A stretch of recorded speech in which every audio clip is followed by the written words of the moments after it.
Então é isso, pessoal. Bom dia a todos. Meu nome é Douglas, eu sou tecnologista aqui no INPE, trabalho na divisão de satélites, sensores meteorológicos, também da Coordenação Geral de Ciências da Terra, e vou dar continuidade ao evento e a gente vai continuar processando dados de satélites, né, imagens de satélite, como o Renan mostrou aí o processo, né, usando as tecnologias que o Brasil DataCube oferece, e agora sob o guarda-chuva da BIG, a gente dá continuidade a isso.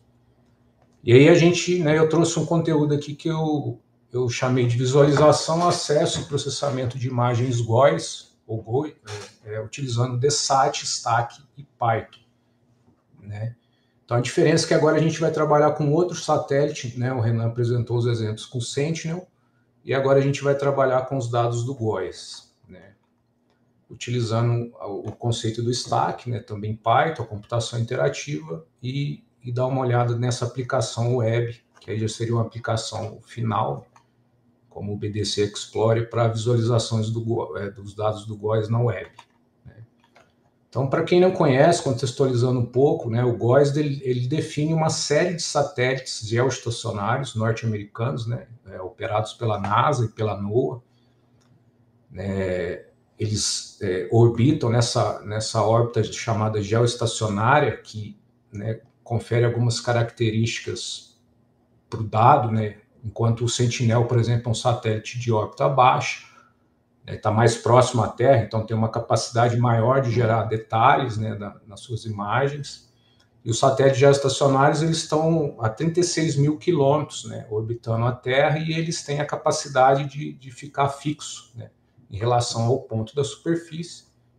E uma das características que isso gera é uma alta resolução temporal, ou seja, a gente tem uma quantidade de imagens sendo geradas num período curto de tempo, né? Então, questões aí de 30 minutos, 10 minutos, e dependendo do módulo do satélite, estiver operando até na casa de 1 minuto, né? E ele tem uma relevância no monitoramento meteorológico, então é um satélite meteorológico, né? Muitas aplicações dele estão na área de meteorologia, observação da atmosfera, mas também a gente consegue, a partir dos dados GOES, ter aplicações na área de superfície, né, observação da superfície mesmo. E o monitoramento de queimadas, por exemplo, faz uso dos dados do GOES para detecção de focos de calor, enfim. Então, é um satélite, né, que tem uma história, né, ele completa 50 anos esse ano, não o satélite, né, a série GOES, né? Então vocês veem aqui na linha do tempo aqui, ó, começou em 75, a primeira série GOES, né? Então cada marco desse aqui representa uma série GOES, e cada série ela é composta por vários satélites, né? O que a gente tem que entender aqui que essa série de satélites, elas evoluem em termos tecnológicos, né? A gente está atualmente na série GOES-R aqui em 2016, que é composta por 4 satélites, que é o GOES 16, 17, 18 e 19. Foi um grande salto tecnológico, né, a chegada do GOES-R com mais canais espectrais, né, com 16 canais espectrais no total, maior resolução temporal, com imagens a cada 10 minutos, e eu falei, né, no RapidScan para os Estados Unidos chega a 1 minuto, e uma resolução espacial melhorada também. Então a gente passou a ter canais com 2 km de resolução, 1 km para os canais visíveis, né, e a gente tem um canal visível no vermelho de 500 metros de resolução espacial, né? Então foi um grande avanço essa série, e a gente está, né, previsto aqui em 2032, 2030, mais ou menos, a sequência dessa série, que seria o GEO-XO, né, que seria a próxima série GOES, que também vai trazer diferentes avanços aqui tecnológicos, né?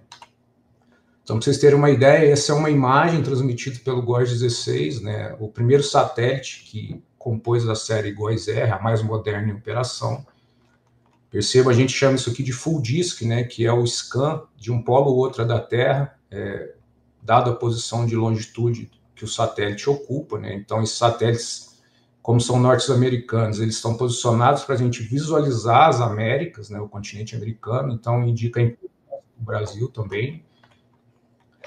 E mesmo, por exemplo, com 36 mil quilômetros de distância, né, da Terra, esses satélites ainda conseguem ter uma grande capacidade de detalhes, né, das nuvens aqui, né, a região aqui do deserto de sal no Chile. Então, aquilo que eu falei, né, além da observação da atmosfera em diferentes níveis e diferentes aplicações nesse contexto da meteorologia, a gente também tem aplicações ambientais pela capacidade desse satélite também de observar a superfície terrestre. Falando um pouco do INPE, a gente tem um destaque reconhecido na recepção, utilização e disseminação desses dados, né? Aqui eu trouxe uma imagem GOES 5, que foi recebida pelo INPE em 1982. Então a gente tem esse destaque, né, sobretudo na região aqui da América do Sul, como um centro de excelência na disseminação dos dados, né, dos satélites GOES e outros produtos ambientais, né, de tempo e clima.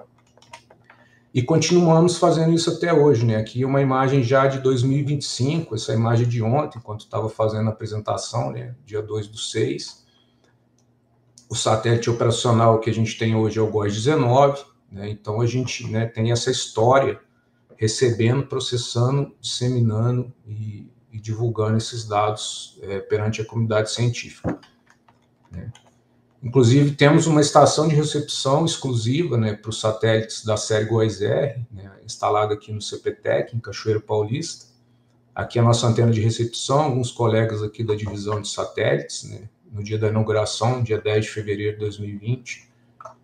E a estação de recepção Sérgio Pereira, né, foi batizada, que é esse senhor aqui, ó, em homenagem a ele pelos 50 anos de trabalho aqui no Instituto. A gente ficou muito feliz em poder inaugurar essa estação e estar aqui também mostrando um pouco dos dados que a gente tem recebido.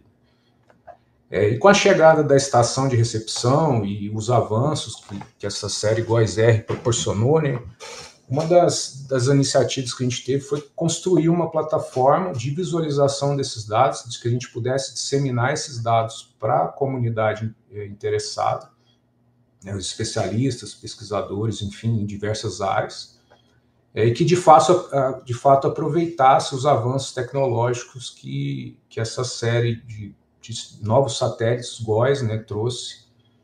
E aí isso deu origem a uma aplicação que a gente chamou de DESAT, que é uma aplicação web que entrega para toda a sociedade e para os especialistas e órgãos que monitoram tempo e clima esses dados, né? Então a ideia aqui é dar uma passada, né, bem rápida assim, nessa aplicação, né? Eu convido todo mundo a acessar aqui depois com mais calma, né, de explorar um pouco, mas ela vive nesse endereço cptec.in.br/desat, e aí eu gostaria de apresentar um pouco dela para vocês aqui, né? Então eu vou acessar a plataforma via aquela URL, né? E esse é a interface de entrada. Deixa eu pôr um full screen que fica mais bonito. É bastante semelhante a uma aplicação de mapa, né? A gente tem o full disk sendo apresentado do GOES, a gente tem uma timeline aqui em cima. Perceba que essa imagem aqui é das 11 horas, agora são 11h30. Então é uma imagem relativamente recente, né? E aqui alguns controles também para a seleção dos produtos, né? Como eu falei, a gente tem aqui diferentes canais, né? Os diferentes canais espectrais estão disponíveis para serem visualizados, né? Os canais visíveis aqui, né? O canal 1, o canal 2. É importante lembrar que o usuário pode navegar nessas imagens, né? Como se fosse uma aplicação mapa mesmo, que a gente usa, um Google Maps da vida. A gente vai tendo acesso a melhores resoluções, né? Então aqui vocês percebem que a gente está vendo alguns detalhes aqui, inclusive dos topos de nuvem, né, da superfície. A gente pode ver um rio aqui, né, é o canal de 500 metros nesse caso. Esse canal 7 aqui é muito interessante também, ele é detectado, né, ele é usado para detecção de focos de calor, monitoramento de queimadas, chamado infravermelho termal. A gente vai explorar ele um pouco também nos notebooks. Tem alguns canais de vapor d'água, né, que eles são usados para estimar a umidade em diferentes níveis da atmosfera aqui, né? Então são 3 canais de vapor d'água. E talvez o canal mais importante aqui para a área de monitoramento de sistemas precipitantes, chuva, é o canal 13, né, do GOES. E o interessante é que nessa timeline aqui a gente pode fazer uma animação dessas imagens, né? Como a gente tem a resolução temporal alta, a gente pode acompanhar a evolução dessas nuvens, né, à medida que elas avançam aqui no caso aqui pelo estado de São Paulo, né? Aqui a gente vê outras nuvens aqui na região sul, né? Aqui, tô travado ou não? Acho que não, né? Não, Douglas, tá tudo normal. Tá. E aqui tem outros produtos também que a gente chama de realces, né? Que esses canais eles estão medindo basicamente temperatura, né? Então a gente tem aqui topos frios de nuvens que podem indicar algum indício de precipitação ocorrendo nesse ponto aqui. Então a gente usa esses contrastes, né? Esses realces para dar destaque a regiões, né? Que podem estar ocorrendo algum evento, né?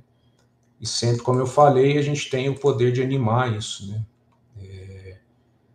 Outros dados que a gente tem aqui são composições RGB, que são dados que, basicamente, a gente pega 3 canais ou mais espectrais do GOES e tenta fazer isso uma composição que vai indicar, por exemplo, aqui, no caso, massas de ar, enfim, a gente compõe, né, informações ou condensa informações de canais espectrais para gerar um produto que traga visualmente algumas informações. Então, a gente tem aqui, por exemplo, produtos para detecção de cinzas,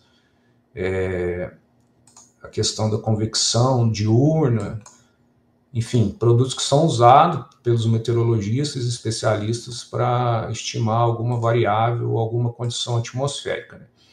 A gente tem como default esse aqui, que a gente faz uma composição colorida, né, com os dados onde a gente tem a incidência solar, mas a gente completa também onde não há o sol ainda, com informações do infravermelho, né? Então, os dados do canal 13, por exemplo, eles não precisam da incidência solar. A gente integrou também os dados por exemplo, com os dados do alerta do INEMET. A gente pode abrir os dados de alerta do INEMET, consultar, né, os usuários podem consultar aqui, né, que existe um alerta de tempestade nessa região. E um outro dado interessante que a gente colocou aqui, que são os dados de vento estimados por modelos numéricos de satélite. Acho que travou aqui, peraí.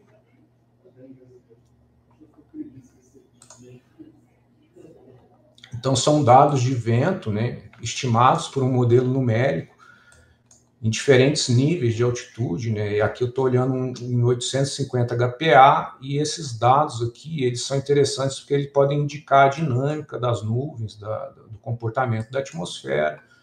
Então, um dado visualmente atraente também, e também que a gente pode fazer uma sobreposição do campo do satélite com o que está sendo estimado pelo modelo. Então, a gente pode acompanhar aqui a evolução das nuvens, né, com o campo de vento, diminuir um pouco a densidade de vetores aqui, ó. Então, é uma plataforma de visualização que a gente também tenta integrar alguns dados de outros setores, assim, outras áreas, né, como a área de modelagem numérica do tempo, né. Então, esse seria um tour básico assim, sobre a plataforma DESSAT. Ela tem sido bastante utilizada pelos órgãos de monitoramento, né, Defesa Civil. A gente tem tido um feedback positivo, e a gente inaugurou essa aplicação em 2020, com a chegada da estação, e a gente mantém ela até hoje operacional e totalmente construída com software livre, né, sem custo de licença, e muito do desenvolvimento feito aqui por nós do INPE também, servidores de carreira, né. Então,